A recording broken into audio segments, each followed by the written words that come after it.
Om Sahana Vavatu Sahano Bhunaktu Sahaviryam Karavavahai Tejasvinavadhi Tamastu Ma Vitvishavahai.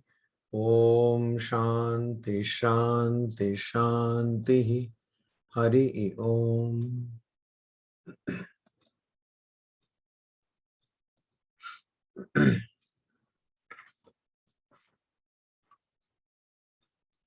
We are studying the commentary of Bhagavadgita Shankaracharya Deva on the Brahma Sutras. We are studying the commentary on the 6th Sutra, 12th Sutra of the 6th Adhikarana, first Pada and first Adhyaya. So here the idea was the Annamaya Kosha, Pranamaya Kosha, Manomaya Kosha, Vijnanamaya Kosha and Anandamaya Kosha are being referred to here. And so because the context is about different koshas, so the word Anandamaya also refers to Jiva and not Atman. That is the objection of the Purva Paksha, the opponent. So here Advaita Vedantin says, just like when an image or a statue is constructed, made, prepared,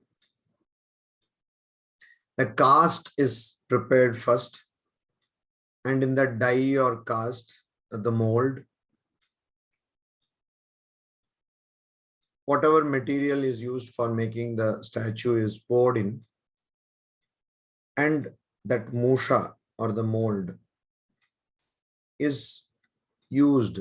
So here the example is given of Dhruta Tamradi. So like copper and so on, means material like copper, etc. is poured, and then a pratima or an image or a statue is made. And so inside that statue something else also can be poured, or outside that mold something else can also be made, etc. Similarly, because of the sake of understanding, Atman has been presented as being covered by 5 sheaths or coverings. But the Anandamaya Kosha refers to, the word Anandamaya, Ananda, refers to not the Anandamaya Kosha of the Jiva, but Mukhyam Atmanam. It refers to the main Atman or Brahman. And that is what is understood. And that is what is logic. This is further explained by the coming sentences. Shankaracharya says, Yatha, just as, Arundhati Nidarshane, in showing, Arundhati is a star. Bahvishu api, Tarasu, Mukhyasu Arundhatishu, Darshitasu, Ya Antya Pradarsyate, Sa Mukhyaiva Arundhati Bhavati. So just like in the case of showing of Arundhati. Now this Arundhati, I don't know really, there is a context why Arundhati star is shown and it is considered as auspicious, etc. But a lot of hype is given to the showing of Arundhati in philosophical texts in Sanskrit. Because the logic used in showing the Arundhati. So what is this Arundhati Nidarshana? After marriage, the husband is supposed to show to the wife Arundhati star. That's a big ceremony, ritual, something. So while showing that, this Arundhati star is very faint. So it is not easy to first locate it. So Bahvishu api means lot of, many, Tarasu, many stars are Amukyasu, Arundatishu, Darshitasu. Many stars are shown as Arundhati, and they are all not the real Arundhati. So there is the real Arundhati star, and the husband says, look, can you see the star?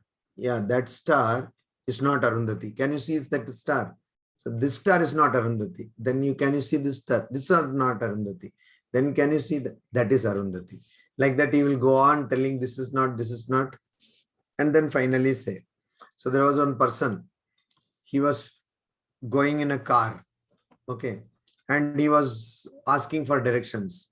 So another person came. There are so many good Samaritans are there in this world.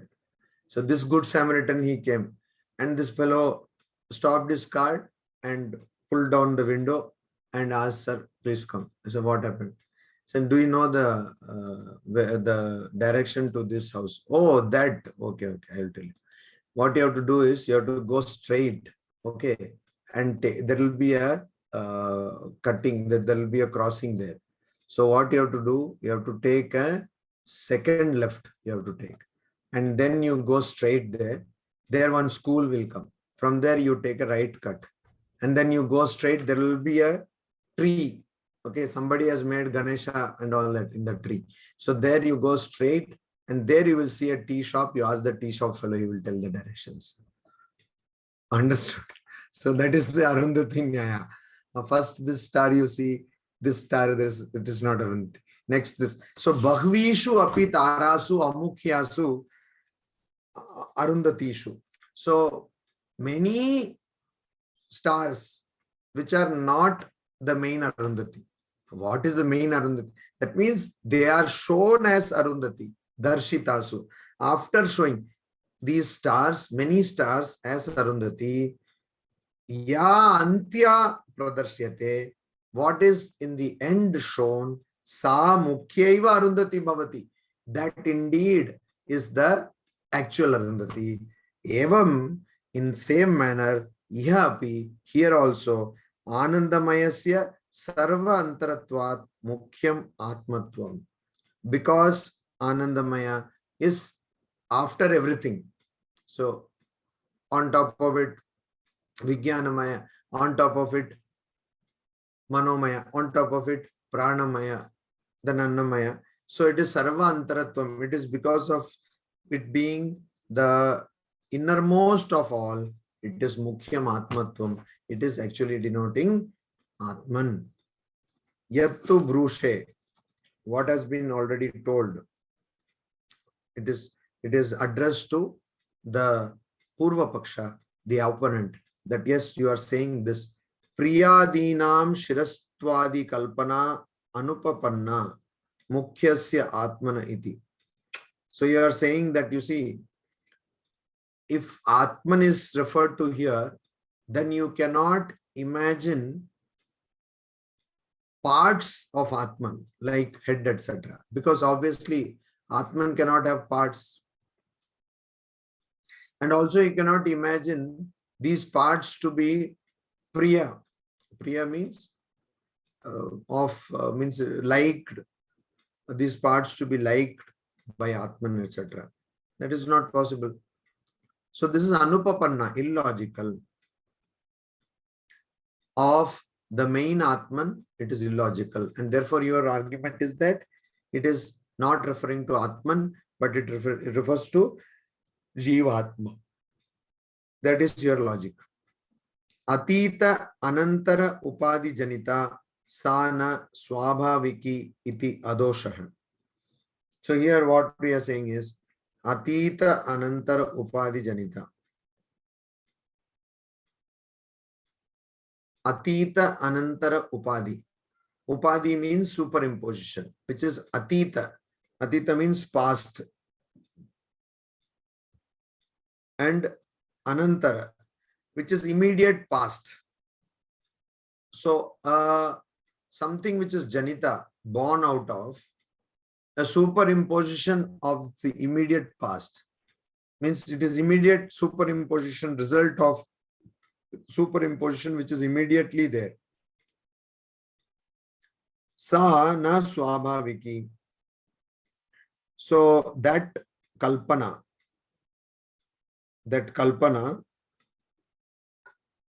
that imagination or that positing of organs for Atman, it is not natural. Not natural means it does not denote the natural state of things. Why is it not natural? Because it is the product of, or it is born out of Atita Anantara Upadhi. It is the result of, or it is the effect of Upadhi or superimposition, means wrong understanding. Wrong understanding which is just in the past. So adosha hai, it is not a error, it is not defective logic, or it is not illogical. It is not illogical.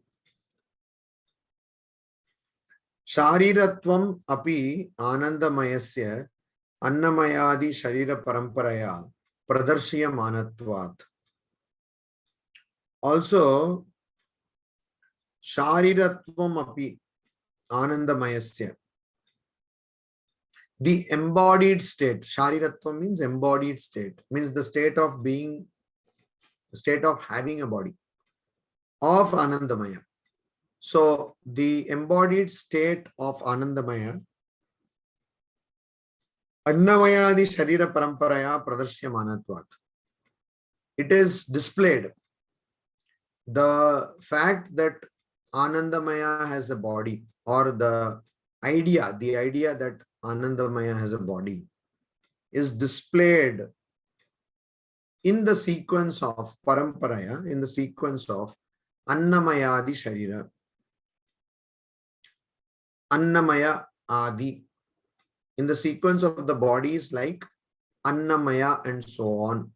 So Annamaya, Pranamaya, Manomaya, Annamaya, Pranamaya, Manomaya, Vijnanamaya. In that sequence, Anandamaya is shown. So, na punaha sakshadeva shariratvam samsarivat. So, samsarivat means like a jiva who is repeatedly born and repeatedly dies. It is not like that. It is not that Atman has a body like the jiva. That is not sakshat. Sakshat means it is not directly having body. It is just shown to have a body in the sequence of the other four koshas. Therefore, tasmad, therefore, Anandamaya para eva atma. This word Anandamaya, it indeed is Paramatma, the Supreme Atman. It is indeed referring to the Supreme Atman. This is what is told here. Now we go on to the next sutra. Now, before we go on to the next sutra, we just need to remind ourselves some things, because you see what happens, no? When we read a longer text on spirituality, we need to remind ourselves of the purpose of studying that text, particularly when it involves so much of polemics, so much of logic, etc., so much of argument, etc. Why are we studying this? That we need to remind ourselves. Also, because by the time we have all studied this 12th sutra, we somehow now get some feeling that we have understood so many things of Brahma Sutra like that. Suppose somebody is saying, hey, bring me coffee, something like, hey, do you know, I have studied 12 sutras of Brahma Sutra. Simply don't ask all this coffee business. Stop. Because I've now become so scholarly. Can't you see a halo has come behind my head? That kind of a thing comes. And I was reminded just before the class started of this thing, how it can happen to any person. See, the whole point, as Bhagavadgita Shankaracharya makes it so abundantly clear in his introduction to the Brahma Sutras. The whole point of studying Brahma Sutras, which again he elaborates in his commentary on the first sutra, Athato Brahma Jignasa. So the whole point in studying this text is to get rid of the idea of agency and the idea of experiencer. Kartrutva, bhoktrutva ideas. The idea that I am doing and I am enjoying. But funnily enough, most people increase that idea by studying Brahma Sutras. They're like, I have studied Brahma Sutras. Whole purpose is lost. Why? Because the idea was to transcend agency. Now see what has become. You have added one more chain to that. You have added one more link, or not just link, you added one chain. Now you think you know about Brahman better than anybody else in this world. See? So the whole idea of spirituality, as Swami Vivekananda so nicely puts it, is self-abnegation. It is hammering of ego.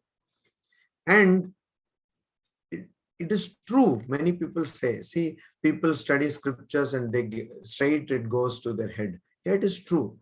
Fame is something, or fame and name, fame and position and repute is something which even great people find difficult to transcend. That's why in English we have a proverb: fame is the last infirmity of a perfect soul. It's a very difficult thing to overcome. So that I know so many things, I know many scriptures, and so the people, all people around me should dance and sing around me, or that everyone should be at my beck and call, or that the whole world should revolve around me. So people, see, somebody says, oh dear son, they think they have got the spelling wrong. So my dear son means S-O-N, it is not S-U-N. The world will not revolve around you. It will not. It will not revolve around you. So let us have our ground on terra firma, as they say, on the ground. Let us have our feet on the ground. Let us be grounded. Okay, let us be humble first. Let us understand that whatever we are studying, the whole purpose is to destroy the ego. Destroy the distinctness of I being separate from you. How does the Adhyasa Bhashya start? Ashmad Yushmad. That is how it starts. Asmad Yushmad. I and you, or we and you all. This difference, this is the difference. This is the problem. This differentiation is the problem. So we have to get rid of that.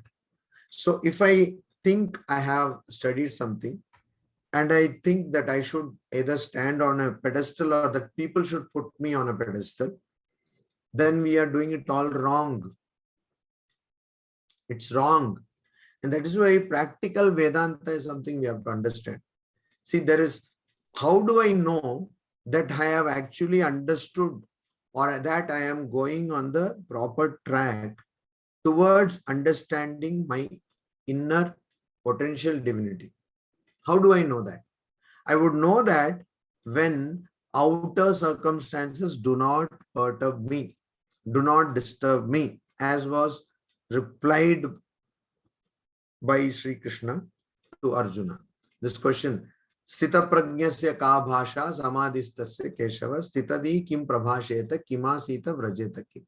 How do people who are established in their true nature conduct themselves? How do they walk? How do they sit? How do they talk, etc.? How do they conduct themselves? So one of the answers is Sukheshu Vigataspraha Dukkheshu Anudviktam. They are not perturbed in misery, and they are not attached. They are detached in happiness. So this we have to understand. Are external circumstances disturbing us? So there is two kinds of people are there. One of our monks, some senior monk, he gave me this coinage. I like it very much, so much I have been using it so many places. So that monk, he told me, Sajjan. So Sajjan means Satjan, means good person. So there are two kinds of good people. The one kind is who are really good and do good. They're really good and they do good. Now, though they are really good and they do good, the chances are that very few people will like them because they do good.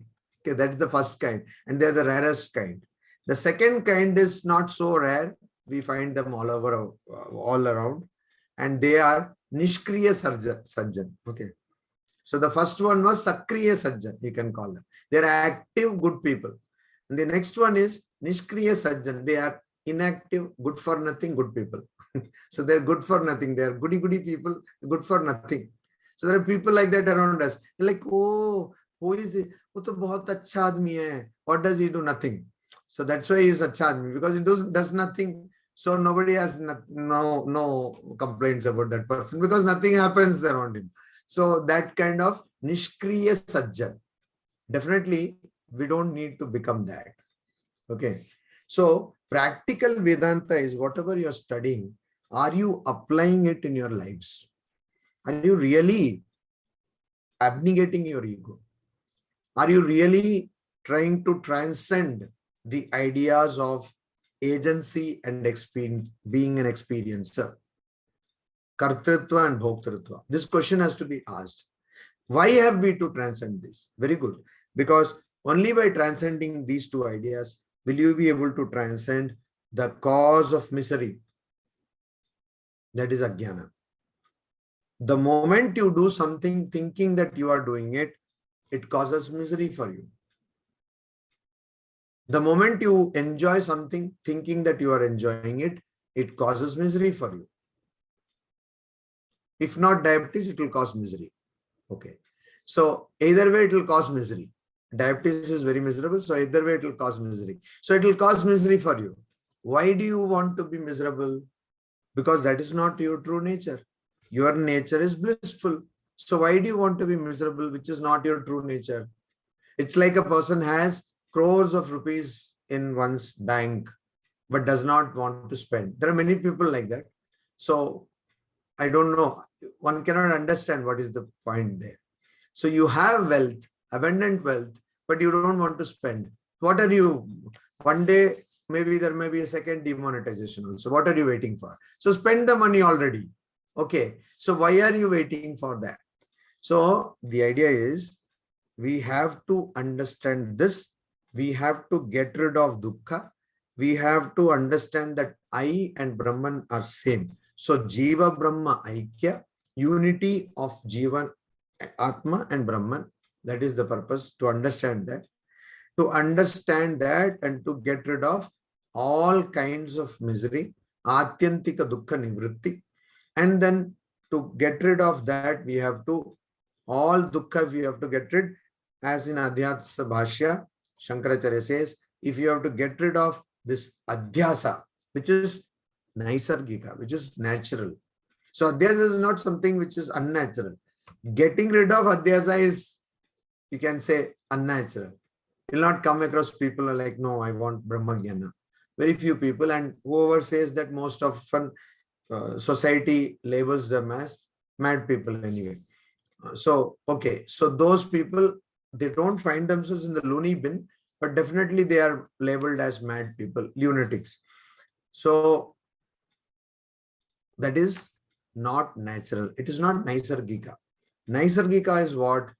Tama Prakashavat, means like the impossible situation of brightness and darkness, or light and darkness being together. It cannot happen.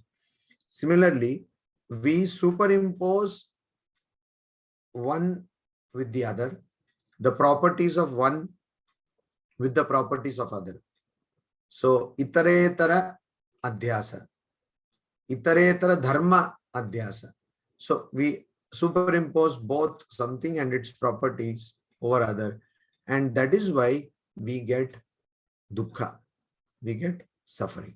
So to get rid of this superimposition, adhyasa, to get rid of suffering, we have to first get rid of the ideas of kartritva and bhoktritva.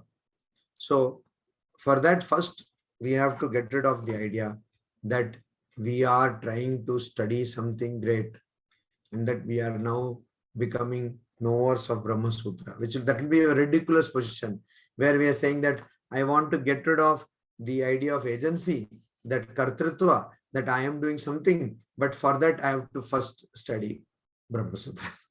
So why don't we start getting rid of kartrutva by knowing that I am not studying Brahma Sutras. And if you say that, if you have a book of Brahma Sutra in front of you and you say, I'm not studying Brahma Sutras, definitely you are sure to have a place in that lunatic asylum wherever it is nearby. If you don't yourself go, someone will take you there. So the point is not that. The point is that one has to understand that this is the apparent, what we are seeing. This is the scene, but the seer is not this. So what I am doing as studying of Brahma Sutras, for the sake of convenience and for the sake of worldly transaction, we use these words. But in reality, Atman cannot study anything because Atman is beyond thought. Atman is beyond mind. And so we cannot study anything. So essentially what is happening is I am trying to de-hypnotize myself, using a phrase of Swami Vivekananda. I am trying to de-hypnotize myself. I am trying to remind myself of my true nature, like a patient suffering from complete amnesia or partial amnesia. I am trying to remind myself of my own nature, which is very bad position.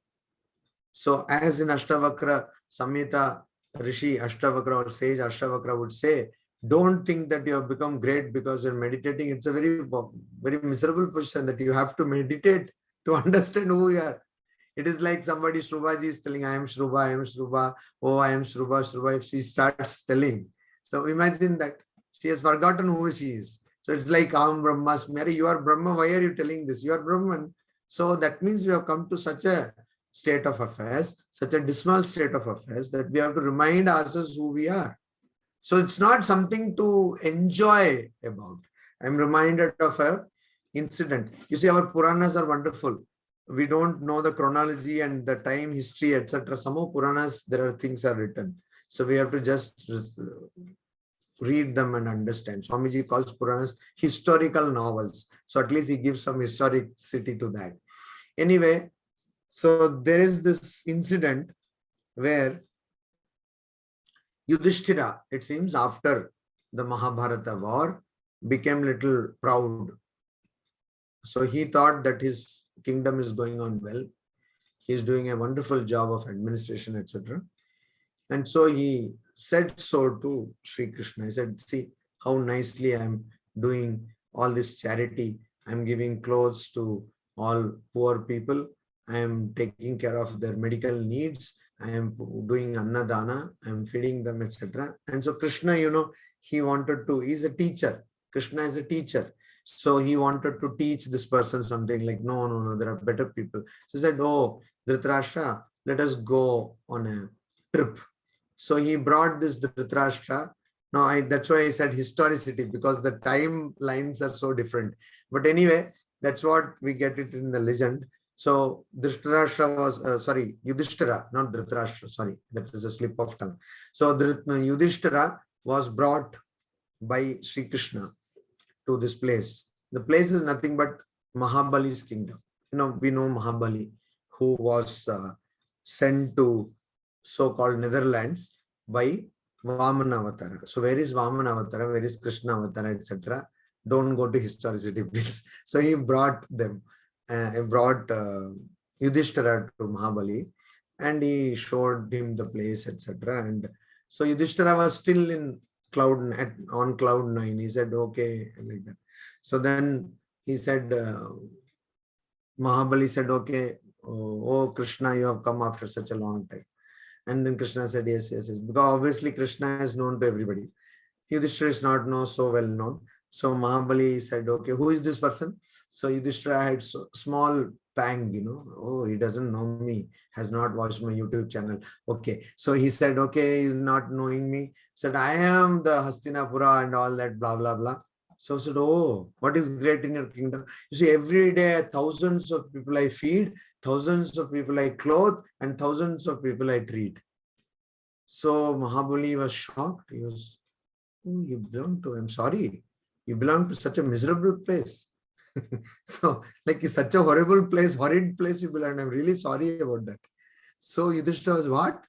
Why are you sorry? He said, no, you have to, means even after you provide for thousands of people every day, still there are thousands of people every day. That means it's still such a bad condition. Economy is so bad. So Yudhishthira said, oh, ऐसा भी सोच सकते हैं. One can think like that also. So see, in my kingdom, there is nobody who is unclothed, nobody who is unfed, and nobody has got any illness which is not taken care of. So I have no problem. So no. Oh, so he got that dose, you see. So that particular dose we need all the time. If you are thinking that you know something great, we have similar incident in regard to, again, don't ask me historical timelines. It's a very famous incident, particularly in Kerala, because it pertains to two great saints of Kerala. One is Nambudri Bhattadri part. So, and another one is Pundanam. So it so happened that Pundanam wrote, so Pundanam was a Malayalam poet, and Bhattadri part we all know has written this condensed Bhagavata called Narayaniam in Sanskrit. So he was a great Sanskrit poet who also, of course, knew Malayalam. So this Pundanam, he wrote one text in praise of Guruvayurappan. That means the form of Lord Vishnu in the place called Guruvayur. So in Kerala. So he wrote that in Malayalam, and he wanted to ensure that it is not having any grammatical mistakes. He did not consider himself any scholar. So he went and showed it to Bhattadripa. So Bhattadripa was very busy, and he says, oh, who is there? Oh, Pundana. Okay. What have you written? So he said, I have just tried to offer something to Guru Ayurappa. He says, oh, definitely it should be in Malayalam. See, so much of scorn, so much of scorn, so much patronizing tone, that, oh, definitely condescending tone actually. So definitely it should be in Malayalam because you don't know Sanskrit. So he said, yes, I have written in Malayalam. So I wanted that you please go through it and you find out if there is any mistake. So it seems Bhattadripad went, okay, I'm very busy. Let me find out. This is how the people, the heirs of great people, you see. So, but having told that, I have to tell you that Bhattadripad used to every day go to Guruvayur, and before the temple is opened, Guruvayurappan used to come and have bed tea with him. I don't know bed tea part, but they used to talk. They used to converse with one another before the temple is opened. So that was the devotion of Bhattadripad. He was no less devotee. He was a great saint. Every day God himself is coming and, hey, Bhattadripad, how things are going? Now how is your economical situation? Like that? Things are going on. So he was saying, like, oh, okay, I'm very busy. I'll just go. The moment Pundanam went away, he pounced on that text and he's looking, oh, where is the mistake? Everything is cut that, everything. In Bengal, there is an interesting story. Again, I'm going into tangents. There's an interesting story in Bengal. It seems there was a teacher of Bengali in a very famous college. It's not a story, it's an actual incident in a very famous college. And he had this habit of simply scribbling over whatever people have written. So there was a mischievous student who wanted to teach a lesson to this, this professor. So you see, Rabindranath Tagore has written so much. There are very few people on earth who can say that I have read all of Rabindranath Tagore. Okay. And also I remember by heart that of course I don't think anybody is there. So Rabindranath Tagore simply wrote and wrote and wrote. So Rabindranath Tagore's one poem, which of course was not so well known at all, nondescript kind of poem, but written by Rabindranath Tagore. This fellow, he wrote that poem down in his hand and gave it to the professor. And as it would be the case, professor went on cutting, and he said, hey, what is this poem? Oh, hopeless. Who wrote it? So the student came and said, but sir, this is written by Rabindranath Tagore, who incidentally got Nobel Prize. So that fellow had his day. Okay. So like that, this Bhattadripad, he cut, all red he made. And then he called Pundanam. See, you gave me this poem, but I am very sorry to say that it's full of grammatical errors. This is wrong, that is wrong, this is wrong. Everything is wrong. So this Pundanam was a great devotee. And he took, oh, okay, sir. He took and went to his house and he started weeping. Oh, ho, ho, ho, ho. You see, I wanted to offer something to you, but I am such a hopeless fellow that I cannot even offer you something. Means I don't have even the ability to offer you something because I don't have even that much ability. I am fit for nothing, neither for this world or neither for offering you doing your seva. Huh? So that itself, you see, that is the greatness of saints. They think they are not writing something and they want to get it published by some big publisher. Not like that. This is an offering to Lord. Even Bhattatripada wrote Narayaniam like that, in that spirit. So anyway, so then he started crying. Whole night he cried and all that. So next day morning, as it would be for bed tea session, our Bhattadripad went to Guru Ayappan, and Guru Ayappan was very angry with him. He said, what happened? He said, what have you written this Narayaniam full of mistake? He said, what? Narayaniam is full of mistake? Yes, yes, what you call yourself Sanskrit scholar? You see, take out that Narayaniam. He said, take out this. See, this is what you have written. According to this sutra of Ashtadhyayi, this is wrong. According to this sutra of that Vyakarana Grantha, that is wrong. So it so happened that every sentence, every word about Bhattadri had written, Bhattadripada had written, was full of grammatical mistake. Bhattadripada was, I never knew this, it's all full of mistake.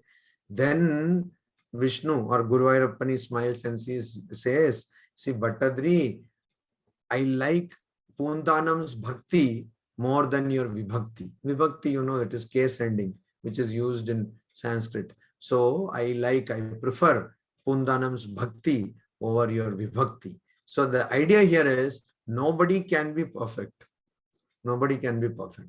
And so because it is the nature of creation to be imperfect. Why? The cause of creation is ajnana. How can something which has its seed a false knowledge, which has as its seed false knowledge, be perfect? It is impossible. It is impossible because the whole damn thing is imperfect because it comes out of ajnana. Ajnana is the karana sharira, not just of a person, but also of the entire universe. So ajnana can lead only to mistake, false understanding. It can only lead to anitya. It can only lead to disaster. So there cannot be anything perfect. As Sri Ramakrishna also says, in this world, nothing is perfect, he says. Okay. So all incarnations, including Sri Ramakrishna's incarnation, you will find certain things which you can never explain. For example, in Sri Ramakrishna's incarnation, Sarada Devi is coming and he is telling, no, today is not an auspicious day, go back. That poor lady had to go back all the way. So you cannot explain this. What does it mean? So thank God there were no feminists those days. Otherwise, it would have been different. Breaking news. So that is why imperfection is what we are dealing in. Whatever we think of as knowledge is basically ignorance. Because if Satchit Ananda, which is eternally present, eternally knowing, or eternally conscious, and eternally blissful, thinks that I need to know something, that itself is stupid. That which is the repository of knowledge, that which is knowledge itself, if it thinks that I need to know something, it is like the dictionary saying that I need to know words. It doesn't make any sense because you are where people come to when they need words. So the point is, from where Taittiriya Upanishad says, which we saw in the Chatusutri also, that from where this world comes, from where this world comes, from what this world is sustained, from where to where this world goes back. So that is Brahman. And that is our true nature. So it is wonderful that instead of knowing that we have been born in this world, which is actually brought about by us, means we are the cause of this world. And we are born in this world, and we think that the world should become a better place for the tomorrow. Imagine the stupidity of the thing. So it is so because the whole thing is born out of ignorance. And so unless we understand this, there cannot be any happiness. There cannot be any bliss. There cannot be any getting out of sorrow. And that is the reason why we study this Brahma Sutra. Not because we want to say that I have studied Shankaracharya's commentary, you see. Not because of that. So it is the Shastra Yoni. Even what we are studying, this is also originated in Brahman. And Janmadi Asya Yataha. All this Janma, Shrishti and Laya. All this, or Janma, Sthiti and Nasha. All this, birth, origin, sustenance and destruction of this universe, Asya, of this universe, from where it happens. And that is what we are actually. And we are studying about it as though it is something else. And to understand that properly, that is why we are studying this whole Brahma Sutra. That we have to understand. If we don't understand that, and also we don't understand that we have to get rid of the idea that we are the agency, or we are the doer, or we are the experiencer. If we don't understand that, then there will be no point in the fourth sutra. That is the sutra is Tattu Samanvayat. That is the Samanvaya or harmony among the Vedantic sentences. All Vedantic sentences talk about the unity of Brahman and Atman. All Vedantic sentences, they talk about the unity of Brahman and Atman. And so we have to understand that unity of Brahman and Atman. Once you understand the unity of Brahman and Atman, what will happen? What is the indication that you have known Brahman? There are only two indications. That you will not want. Once you know Brahman, you will not want. The second indication is that you will know that you have known Brahman. Very simple. Two indications. Somebody is asking, how will you know whether you have what you call your hunger has been satiated? Your hunger has been appeased. How will you know? I will know, it is my hunger, I know. No, how will you? So how many dosas do you need? If I were to ask Rubaji, say, how many dosas can you eat on empty stomach? So she will say how much? I don't know, some amount. So there was this great person who, when somebody asked, how many dosas, how many chapatis can you eat on an empty stomach? He immediately said 10. He was thinking it was some kind of challenge or something. So the person who asked, he said, this is a very old joke, but doesn't matter. So the person who asked said, no. The moment you take the first bit, first bite, so your stomach is no more empty. So this fellow, oh, I have been duped. So he went to his house and he asked his wife, hey, how many chapatis can you eat on an empty stomach? So the wife was very shy and all that, Lajjavati and all that she did. And then afterwards he said, no, 5. So he said, if you had said 10, I would have told you a joke. So imagine the intellect of this person. Anyway, so how do you know that your hunger has been appeased? Because you know. You will know. That is the idea. Similarly, when you know Brahman, you will know that you have known Brahman. You will know. And the second thing is you will have no want. Holy Mother Sarda Devi says, Nirvasanai Mukti. Nirvasana. Nirvasana means not having any desire. That is moksha. So not having desires is moksha. If you don't have desires, that is moksha. That is the goal. That is the goal. If studying Brahma Sutras makes you desire study, say, Brihadaranyaka Vartika, for example, or desire study that so many other Upanishadic commentaries, or it makes you desire studying, say, Sanskrit. Say, I have to study Siddhanta Kaumudi, I have to study. Siddhanta Kaumudi means the whole Ashtadhyayi. Ashtadhyayi you have to study, Panini Ashtadhyayi full. And then you have to study this and that. If this desires come, then you are not studying the Brahma Sutra properly. Brahma Sutra, if you study, then all desires should go away. Because that is the sum and substance of the whole text.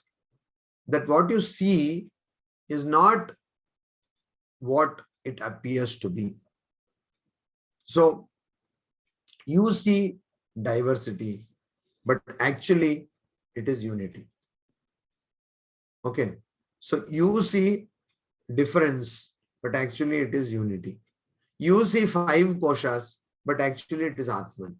Different texts from the Upanishads will be quoted, and it will be proven over and again that what you see as diverse is in essence one without a second. Means it's not like 1, 2, 3, 4, 5, 6, but one, also not 1, 0, -1, etc. But one and only one. There is no two, because there is nothing which you can call two. So that is the unity in that sense, which does not have diversity. Which there cannot be diversity because there is only one without a second. Ekameva advitiyam. There is no second, there is no other. That's a beautiful concept which we have not understood properly. If we understand this properly, there will be no discord. See, Advaita Vedanta, now many institutions of world repute, like the United Nations, and also many countries, and also in India, many states are taking this idea of Advaita Vedanta to use it in public governance, in management, so that the idea of other, it's a big problem. There is a lot of polarization going on across the world. My language is better than your language. My religion is better than your religion. And when I say religion, in one religion, they have got so many factions. So Swamiji says that Islam is such a united religion. Come to Kerala and you will know that it's not so. So in Islam also, there are so many factions, my God. And one person, one faction does not look at the other faction. They say these fellows don't know Islam. So many factions. And in Christianity, so many factions. It is like there is so much of difference. And of course, in Hinduism, there are so many factions. So many factions. Then within a country, there are linguistic boundaries. There are federal boundaries, state boundaries, economic boundaries. So much of polarization is going on across the world. The only philosophy, I'm not saying only philosophy, so get rid of all philosophies, which will be another polarization. But the only philosophy which comes closest to providing a unitive worldview, a uniting and unitive worldview, is Advaita Vedanta. Advaita Vedanta, that's why many people want to apply it to various levels of administration, governance, management, ethics, education, everywhere. Of course, Indians, needless to say, are slowly waking up. Only when the white skin does that, then we wake up. That is our want. We are like that. But it is happening across the world. And so the goal is to not understand diversity, but to understand unity. Sri Ramakrishna says, the knowledge of unity is true knowledge. The knowledge of diversity is ignorance. Eker gyan gyan, oneker gyan ogyan. In Bengali, he says, the knowledge of unity is true knowledge, and the knowledge of diversity is ignorance. So this is what the goal of studying Brahma Sutras is. And also another goal is to really understand the true import of all the Vedantic sentences spread across the Upanishads. That's very important. And see the span of the Upanishads quoted by Shankaracharya. And it is why that the Dasho Upanishad came. I have told it in the beginning of these studies, that why Dasho Upanishad, why 10 Upanishads got prominence, because Shankaracharya quotes them here. And also because first he wrote the Brahma Sutra, then he is found that so many Upanishads have been quoted in Brahma Sutras, and so he wrote commentaries on those Upanishads. Those are the 10 Upanishads. So those 10 Upanishads include Taittiriya Upanishad, which is a bigger Upanishad. Brihadaranyaka Upanishad, which is for very large than Taittiriya Upanishad, and Chandogya Upanishad, which is in between in length. So such Upanishads are quoted. Then there is Ishavasya Upanishad is quoted. Then there is Mandukya Upanishad is quoted, which is a small Upanishad, 12 mantras. Ishavasya Upanishad, 18 mantras. So such Upanishads are quoted. Katha Upanishad is quoted. All these Upanishads are quoted. And these Upanishads themselves form such diverse variety of texts. Upanishads, of course, they have a common outline, or they have common characteristics. But the diversity of this text, you see, from Prashna Upanishad to, or Ishavasya Upanishad to Brihadaranyaka Upanishad. These Upanishads are quoted, and various aspects of Upanishads are discussed, like contemplation is talked of in Upanishads. Vyahriti is talked of in Upanishad. Different kinds of worships, contemplation, different kinds of powers attained by contemplation. All these are talked of in Upanishads. So these things are all touched upon. Also, how something should be instructed is also touched upon in the Brahma Sutras. We will see in the later chapters. There are 4 chapters of the Brahma Sutras, and the later chapters we will see that these things are also touched upon. So also social issues are also touched upon. So we get an idea of the contemporary, that particular time, that day's society. So much. So it's a very wonderful text. It's not a Smriti Shastra. It is a Nyaya Shastra, a text which is devoted to logic.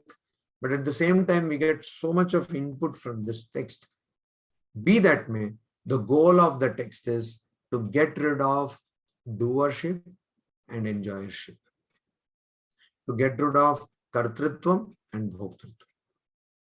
And so this we have to understand. And so we have to do a reality check now and then to know that I am studying this text to get moksha, to get rid of the idea of I and mine. Mama, aham, mama. I, aham, mama, mine. Ahankara, mamakara. To get rid of these ideas, we are studying the text. So this we have to understand. We have to constantly remember this. Otherwise, the whole exercise is a futility. So we have to remember this. We have to remember this. And all the words which are given, particularly for some time now, we will be quoting Taittiriya Upanishad sentences and try to find what is the meaning there for the next few sutras or some sutras. So all the Upanishads that matter in the sense how this universe was originated, or how, who am I, etc. Questions pertaining to this universe, questions pertaining to the cause of the universe, questions pertaining to the nature of an individual, etc. are all taken up one by one and discussed at length with citations, with evidence from the Upanishads. So that when we do that, we have to understand that the goal is to understand that I am Brahman, Aham Brahmasmi. That is the goal. And unless that goal is achieved, our studying these texts would be, as I told, futile. And so we have to understand this. And so we need to also have a kind of contemplative exercise going on simultaneously or along with the study of Brahma Sutras. So all of us who are studying the Brahma Sutras, either in this class or afterwards also, whoever watches these videos on the YouTube, have to develop a contemplative kind of exercise, some space, say morning half an hour at least, or evening half an hour, where one does some kind of self-inquiry, some kind of self-analysis, and thinks of whether a person is actually going forwards in understanding one's true nature. That's a very big question one has to ask oneself. Every moment of our life, we have to ask this question. Am I really progressing towards my understanding of my true nature? Am I really going there? Or is my so-called study taking me away from understanding my true nature? It's a very important question, because there are so many people who have been removed from the path of self-realization, or who have been distracted from the path of Brahman. The reason is simply that they thought too much of themselves. Themselves means not as Brahman, of course, but as body-mind complex. So this we have to understand. So unless we understand this and constantly remind ourselves of this, it will become difficult for us to, because you see what happens in polemics is, it is like one-upmanship sometimes. So you think that you have won over the other person. So polemics, logic in general, polemics which we use in the courts of law, that has this advantage, argumentation. That has not advantage, disadvantage, that you think that you have won over some other person, that you have a law point to prove, etc. So that is a con, or there is a demerit of such kind of study. And so one has to constantly keep in mind, in fact, it should be uppermost in one's mind, that why am I studying this? I'm studying this because I need to. I want to get rid of this embodied condition. I want to know that I am eternal, eternally present, eternally conscious, eternally blissful. I want to get rid of all kinds of misery, because that's not my nature. It's not my nature, but still I am mistaking myself to be that which is miserable. So I want to get rid of this. So that is why we are studying this, that we have to understand. And so we need to be very, very careful, and we need to do a reality check, as I said, every time. So the 13th sutra, we will see in the next class. Om Shanti Shanti Shanti Hari Om Tat Sat Shri Ramakrishna Arpanamastu.